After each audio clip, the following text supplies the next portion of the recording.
yapıyoruz. Ondan helva yapıyorum. Köydeyim. Köy mutfağı.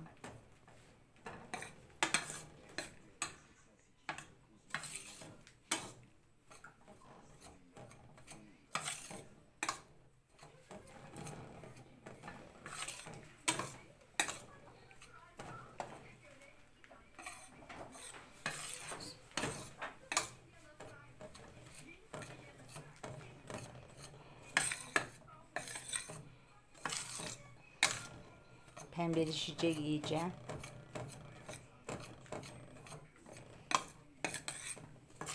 Ondan sonra 250 gram tereyağı kullanacağız. Erimiş.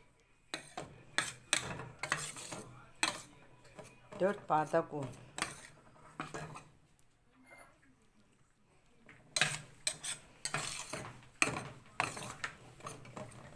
Bir paket 2 bardak pudra şekeri. 1,5 dolu.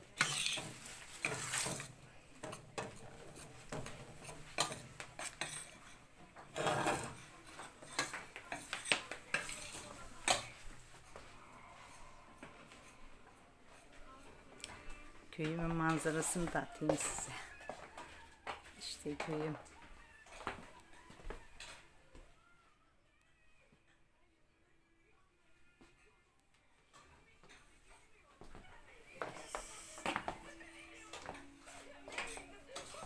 Kızım.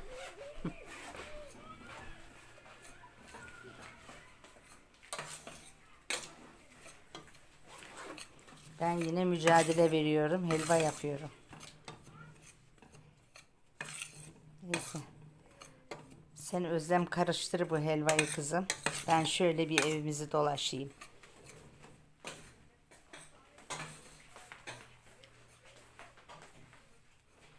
Burası evimin üst katı.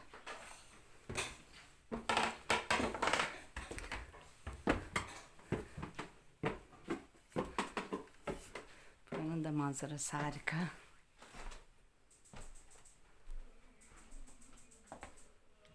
Çiçeklerim çok güzel.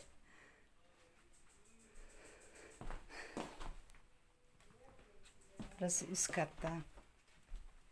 Yatak odam. Burası üst katta torunlarımın falan oturduğu bir oda. Burada yatıyorlar. Buranın da manzarası harika.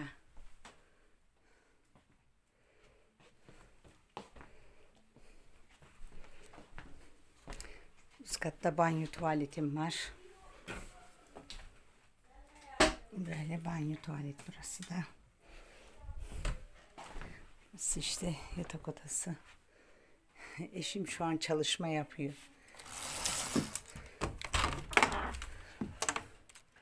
Böyle küçük bir yer yaptırdık. Onun içinde çalışıyor eşim de. Bahçelerim. Böyle. Burası odunluğum.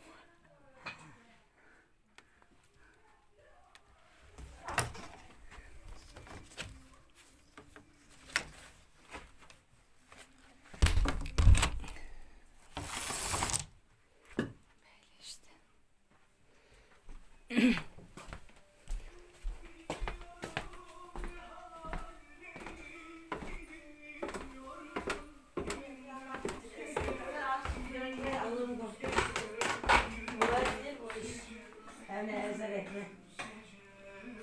Dibine şey etmesin, yapma.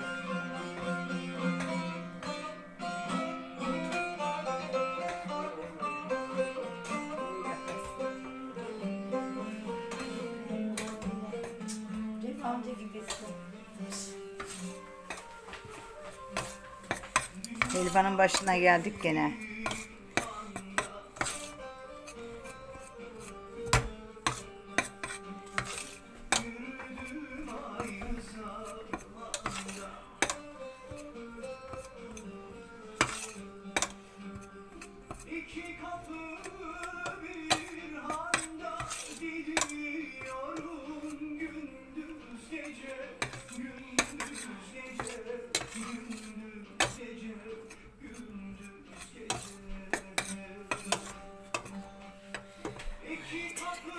Biraz daha pembeleşecek. Ondan sonra koyacağım.